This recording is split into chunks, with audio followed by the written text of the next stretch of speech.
place to hide. No place to run, no place to run. Mutant has now begun. Have you seen this before? No. Oh, you're in for a treat. Okay, this is awesome. Yes, great. It's got really high budget.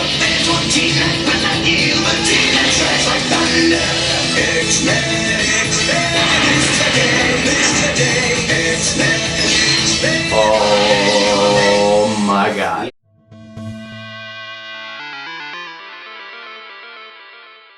So, the X-Men. The X-Men. Everybody loves them. Everybody loves the X-Men. Yeah, people are probably familiar with the 90s X-Men cartoon, one of the most beloved animated series of all time. What people don't know is that they actually try to give the X-Men an animated go a couple years before, in the year 1989. Fox commissioned this pilot called X-Men, PRYDE of the X-Men.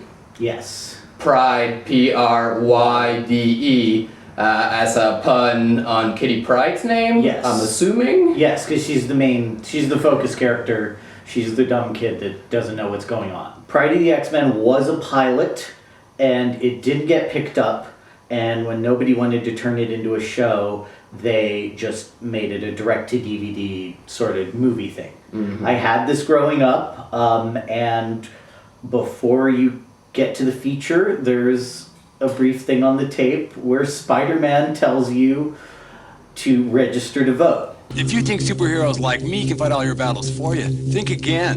Voting for your local, state, and federal representative lets you choose who's on your side in all the issues you face today. The little ones to the really big ones too. But before you can vote, you need to register. So do it now. Registration. Spider-Man tells 10-year-olds to please register to vote. Kids can't vote. This is voter fraud, Roman. This is what the president is talking about. Are really? Just fucking 10-year-olds voting, and Spider-Man is telling them. And he's citing Spider-Man as his name on the thing. Yes. His name is not Spider-Man. His name is Peter Parker. Voter fraud. Voter fraud. Okay, the original X-Men cartoon, the 90s one, right. That has like a really great intro. Yes. This intro rivals it in awesomeness. It does. It looks awesome, and the tune is great. I can't understand half the lyrics to this day. Like, Magneto's on the thunder, X-Men. Like that's, but it's great. You don't care what the lyrics are because it's intense. Yeah, it's catchy. X-Men. Yeah, the second. We don't even know what the chord says. Yeah. Seize the day. We're gonna have to look this up. That's Wolverine. Yay! Razor-like adamantium claws. Yeah! Yeah! Almost any substance. Yeah! He just cooled away. That was awesome! You gotta keep in mind, when this cartoon came out, the X-Men weren't that big. Like, no. The comics were big, but like the mainstream public didn't really know a whole lot about him. No. And this pilot gives you all of the basic X-Men information, but it gives you all of it at once. It's all hard exposition. There's not a single pause in it either. No, everybody just keeps talking about what is happening and the world that they live in and the relations between mutants and humans. He's a mutant, a stinking mutant. He doesn't deserve to live on the same planet as normal, decent human beings. But I thought the X-Men were... Mutants? Yes. This is Cerebro, a powerful computer with a special circuit which can detect the unique brainwaves emitted by mutants. This is Scott Summers, better known as Cyclops. His eyes shoot concentrated beams of pure energy. Who are those people? Magneto, master of magnetism. And I'm sorry to say, my stepbrother, Juggernaut. You know them? Yes, it is the X-Men's sworn duty to protect mankind by battling Magneto and his evil terrorist mutants. If Magneto should win, the human race will become slaves of the evil mutants. And that's all fine, that's all stuff that we know the X-Men for, but if I had seen this as a child, I would not have really known what the hell was going on from any of this. That's correct, and I didn't. But I was still like, hey, X-Men! Welcome This is Stan Lee of Marvel Comics warning you to look around you. Your classmates, your friends. You never know which one of them may be a mutant. The first line in this is Stan Lee telling you, the 4-year-old viewer, that anyone you know, even your family, even your immediate family, even your friends, could be an evil mutant. Yes. That's right out the gate. It's true. Don't trust anyone. It is true. Don't trust anyone, kids. Don't trust anyone. Well, let's talk about the characters, because pretty much all of your favorites are here.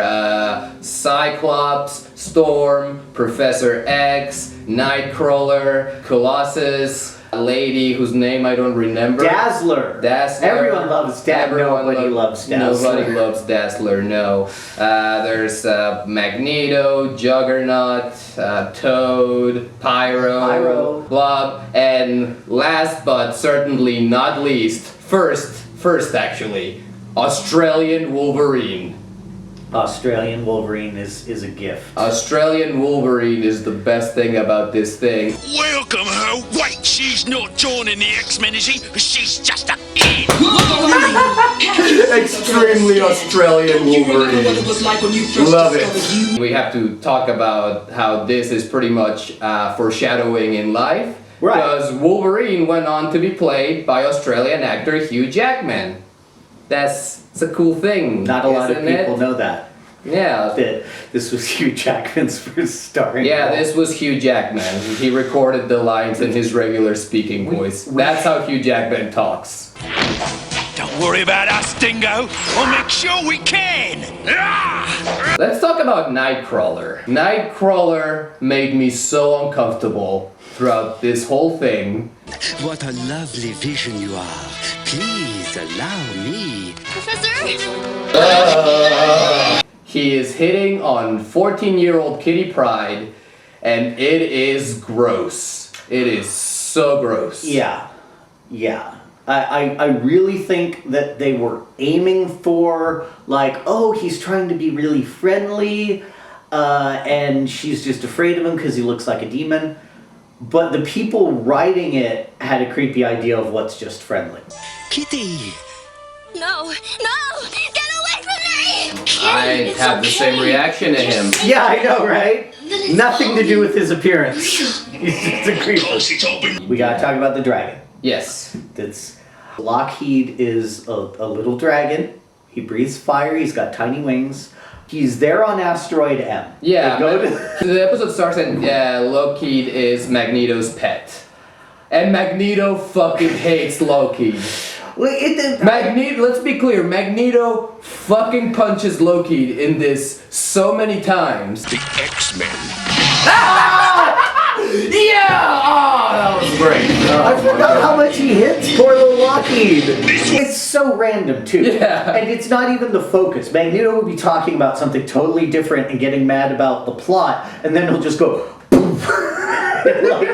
By the end of the pilot, he ends up in Kitty Pryde's domain. Yes, Kitty Pryde just scoops him up. Yeah. Takes him home with her. So I think he was supposed to be the cute animal for this show. Yes. The mascot. Yeah, the mascot of the show. And they decided that in the first episode, the mascot should get the shit beaten out of it repeatedly. The circuit. You made me break the circuit.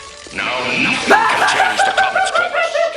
Strike now! Magneto's in position! This was a special. It came out on DVD. They didn't make a show out of it. But they did use it for one other thing. The designs and all that. And that was the Konami arcade game. Oh, yeah. Which is probably more popular than this video. Or more widely remembered. Yeah, that is. I played that. That's an awesome game. Yeah. X-Men, welcome to die! Roman, would you recommend Pride of the X-Men?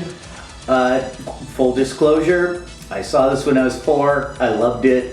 I can't be objective about it, but yes, I would.